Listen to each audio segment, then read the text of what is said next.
አሰላሙ አለይኩም ወራህመቱላሂ ወበረካቱ። ቤተሰብ እንዴት ናችሁ? ዛሬ እስኪ አብራችሁኝ ዋሉ እናላችሁ። ባጃጃተን በእግር እየተንቀዋለልን ነው። ሰላም በይ እስኪ። ታቋታላችሁ? ታቋታላችሁ? አፈመስኳት እድሜ ለኔ በሉ። አፈመስኩሽ ሳዴ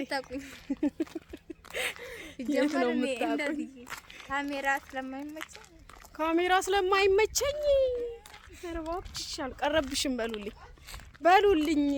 እድሜ ለትልቅ እህቴ የመጀመሪያ እህቷ እሷ የመጨረሻዋ መዝጊያ እድሜ ለኔ ትበል። አፈመስኩሽ አንቺ ለቁመት ትጨነቂያለሽ። የዛሬ ልጆች እና ውዶቼ ፀሐዩ አልተቻለም። ለማንኛውም ብሎጉ ቀርጿለሁ መቼ እንደሚለቀቅ አላውቅም። ቀን በቀን እንዲህ ነው በቃ ካሜራ እንዲህ ተደቅኖ ነው ይሆን የቤቱ ሰው ሁሉ ሳላችሁ እህቶቼም ያው አንቺ ጋር እንሄድም ብሄርሽበት እንዲይዝሽ ነው እያሉኝ ነው። ይሄ ሁሉ ግን ለምናራው ግን እጅሽ እንዳያመስ አያመኝም።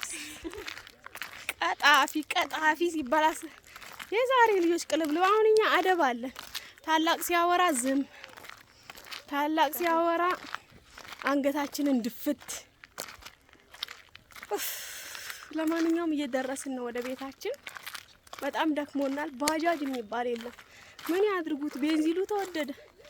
ከሰዓት ደግሞ ብዙዎቹ ባለ ባጃጅ ይቅማሉ መሰለኛ። ከሰዓት የሚሰራ የለም። ከጧት ነው የሚሻለው። እና እንዲሁ እያለን እስኪ እናቴ ቤት ደረስን። እዛ ያለውን ነገር ደግሞ እናሳያችኋለን። እናንተ ተከታተሉኝ። እንዲቀርብላችሁ የምትፈልጉትን እዩት። ዛሬ ማሳያችሁ ቤት ብዛቱ፣ ቤት ገዢዎች እንዳያመልጣችሁ። ሌላ ምንም አልላችሁ። እና ውዶቼ ቤት ገዢ የሆናችሁ ልጆች ባትገዙ ለራሱ ለመግዛት ያሰባችሁ የዛሬ ቤት እንዳያመልጣችሁ። ከነዋጋው 1-5 ቤት አስቀምጥላችኋለሁ። በነገራችን ላይ ለጓደኛዬ ለማሳየት የቀን ውሎዬ ላይ ያቀርብኩ ያለሁትን ቤቶች ብዙ ልጆች ወዳችሁ እየገዛችሁት ነውና በዚህ አጋጣሚ ይሄን ያህል ቤት የሚፈልግ ያለ አልመሰለኝም ነበር። አሁን ገና የሚጠቅማችሁን አውቃችኋል። ቤት ወሳኝና ወሳኝ ነገር ነው። ሰው ሀገር ላይ እድሜ ማቃጠል መልፋት ካልቀረ የማይቆጫችሁ ነገር ቢኖር ቤት መግዛት ነው። ቤት ወይ ቦታ። ከዛ ሌላ ብሩን ብታስቀምጡት ይቆጫል። ምክንያቱም ስትመጡ የዛሬ አመት ያስቀመጣችሁት ዛሬ ላይ ምንም አይገዛም ብሩ። ቤት ግን ቦታ ላይ ከሆነ በጥፍ ነው የምትሸጡትና እንደዛ ስለሆነ የማይቆጫችሁ ነገር ቢኖር ቤት ላይ ወይ ደግሞ ቦታ ላይ ያስቀመጣችሁ ብር ነውና ውዶቼ ቤት መግዛታችሁን እንደምንም ተበዳድራችሁ ተጣጥራችሁ ቤት ግዙ፣ ቦታ ግዙ። ከቤቷ በኋላ እቃና ምናምን ነገር በኋላ ይደርሳል። መኪና አንቺ ቀልደኛ ነሽ። በእግራቸው እንዳይሄዱ መኪና ይግዙት። ስራ ፈት በሏት። ወላይ ቤት ካላችሁ ምንም አረብ ሀገር የቆያችሁት ያቃጠላችሁት እድሜያችሁ አይቆጫችሁም። ከዛ በተረፈው ግን በጣም ከባድ ነው። ቤትና ቦታ ወሳኝ ነው እና ይሄን መስላል ውዶቼ ያለው ነገር። ይሄው የነ ሰዓዴ ሰፈር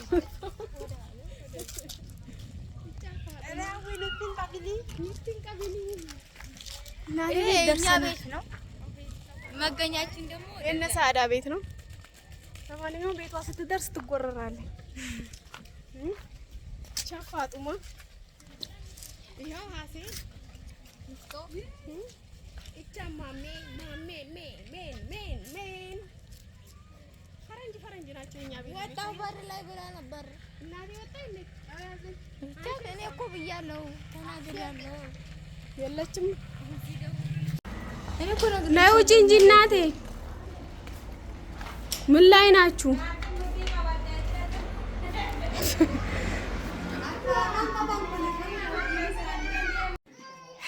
ለማንኛውም ከሰርግ ቤት ወጥተን ሰርግ እያሉ ይሞታሉ። ምን ማለት ነው? ለማንኛውም ሀባይ በእናቴ ቤት ነኝ። እሷ እዚህ ደግሞ የመጣሁት ለምን መሰላችሁ? የኛው ሰርግ አለፈ። የእናቴ ዘመር ነገ ነው ሰርጉ። ነይ እስኪ እናቴ ሰላም በያቸው። እነማ ቤታችን እኮ ያውቁሻል። እጂ ባደም ሰላም ባያቸው ፈረንጅ እነሱ እኮ ያውቁሻል።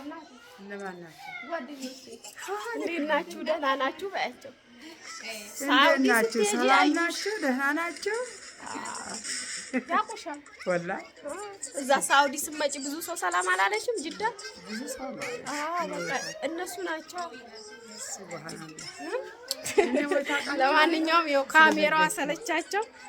እናቴ ቤት ነን። አሁን ልንወጣ ነው። አሁን ደግሞ ሽንኩርት ከተፋ ነው የምንሄደው። እዛ እናሳያችኋለን አይደል እናቴ? አዎ እዛ ዘመዳችን ቤት ያት እስኪ እናቴ ተለልካት እንሄዳለን። እኔ መጀመሪያ ልጇ ነኝ። እኮያዋ መስዬ ቁጭ ደስ ይላልሽ።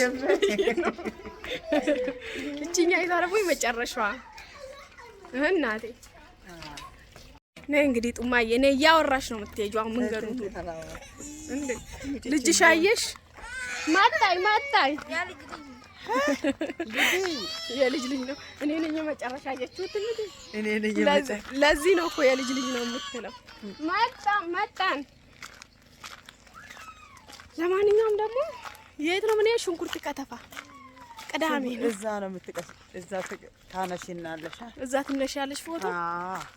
እዛ ካነ ሽንኩርት የምንከትፍበት የደረስንበት እንደሆነ ሰዓቱ ግን መሽቷል።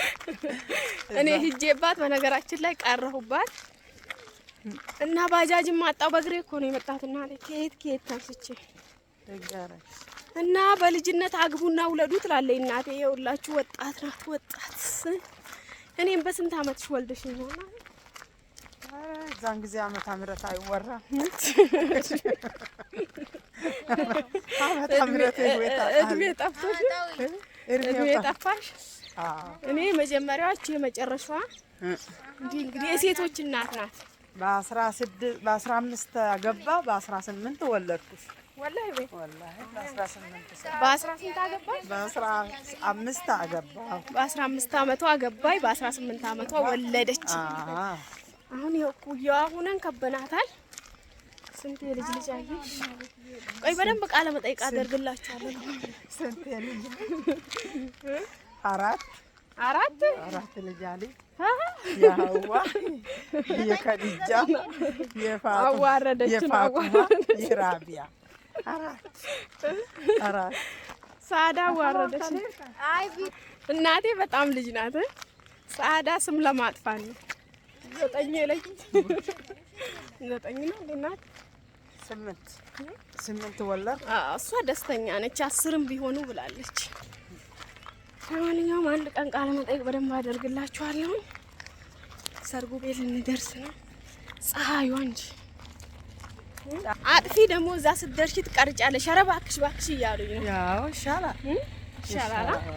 ለማንኛውም እንመሳሰላለን አይደለ ውዶቼ? አያቸው ሰርጉ ቤት ስንደርስ ደግሞ እናሳያችኋለን። እኔ አይሰለቸኝም። አብሽሩ እናንተ ብቻ ግን ሰብስክራይቧን አትርሱ፣ ላይክ አድርጉ። በእስኪ እናቴ እና ውዶቼ እንግዲህ ውዷ እናቴ ጠበቀችኝ። መጣው መንገዱን ሁሉ ነው ራስሽን ምትቀርጭው እያለችኝ ነውና እናቴ ጠበቀችኝ። ቢጃማዬን ቀይር አረኩኝ። ለምን ለስራ እንዲመቸኝ ማለት ነው። መጣው ማማ ለስራ እንዲመቸኝ። ነገ ደግሞ ሰርጉን ዘንጠን እንሄዳለን። እዚህ ጎረቤት ነው፣ በዛ ላይ ዘመር ስለሆነ እንግዲህ በልጅነት ውለዱ ትላችኋለች እናቴ። ይኸው እኔ እሷ ጓደኛ እሷ እኔ ጓደኛ ትስቅብኛለች። ይኸው ለቅሶ አካሂዳታለሁ፣ ሰርግ ሽንኩርት ከተፋ አካሂዳታለሁ። ከዚህ በላይ ጓደኝነት አለ እንዴ እናቴ? አሁን አልጠቀምኩሽም። በጣም ነው የመጀመሪያ ልጅ እኮ ሴት መሆኗ ጥሩ ነው ያልሽ። ለዚህ ነው ጓደኛ እንሆናለን። ይሄን ይመስላል። ለማንኛውም ሰርጉ ቤት እየደረስን ነው። ባይ ያለውን አሳያችኋለሁ። ሰርጉ ቤት ደርሰን እሺ አባይብ እንግዲህ ወደ ቤቶቹ መለስ ልበልላችሁ ላችኋለሁ። ሰርጉን ደግሞ ኢንሻአላህ አሳያችኋለሁ። ይሄ ቤት እንግዲህ የምትመለከቱት 220 ካሬ ነው ማለት ነው። ሙሉ ሴፍቲም ሁሉ ነገር የተሟላ ነው። እየተኖረበት ያለ የጭቃ ቤት ነው ማለት ነው። የራሱ ሸዋርም ሽንት ቤት ሙሉ ነገሩ የተሟላ ነው። እንደዚህ ኮርኒስ ብቻ ነው የሚቀረው ማለት ነው። ኮርኒስ ጂምሰን ኮርኒስ ነው የሚቀረው እና ይሄ እንግዲህ 2.2 ይላሉ 2.2 ሚሊዮን ማለት ነው።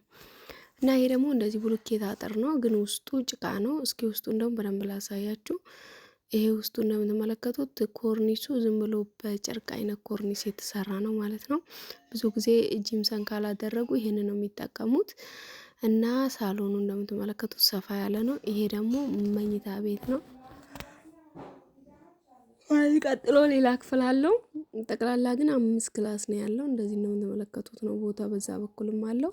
በጣም አስፈላጊ ቦታ ላይ ነው ያለው። የሸዋርና ሽንት ቤት ነው ጊዜያዊ። የሲም ዋጋ እንደዛው ተመሳሳይ ናቸው። ይሄንኛው ቤት ነው በጣም የወደድኩት ከሁሉም። ስፋቱ 250 ካሬ ነው። ይሄ በጣም ሰፊ ግቢ ነው። አጥር ነው እንደዚህ ብሎኬት ነው። ማሻአላ ተባረከላ። በሩም በጣም ትልቁ በር ነው። እንደምትመለከቱት ደግሞ ስንገባ ወደ 6 ክፍል ቤት አለው።